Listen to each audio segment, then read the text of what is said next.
Bonjour à tous. Dans la presse internationale, la trêve dans les combats entre Israël et le Hamas ce matin et un premier groupe de 13 otages sera libéré dans l'après-midi. C'est ce qu'a annoncé le Qatar, le Hamas confirmant l'échange avec des prisonniers palestiniens dans une info. Le Qatar, médiateur clé, qui avait annoncé au 47e jour de la guerre mercredi une trêve de 4 jours dans les combats, prévoyant un échange d'otages retenus à Gaza et de Palestiniens détenus dans 3 prisons israéliennes. Sur le terrain, hier, dans la bande de Gaza, les combats se sont poursuivis, rapporte la capitale.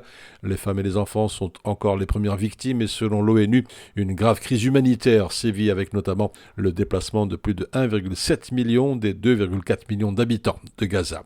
Par ailleurs, à la frontière libanaise, le Hezbollah et Israël se bombardent à nouveau dans l'Orient le jour.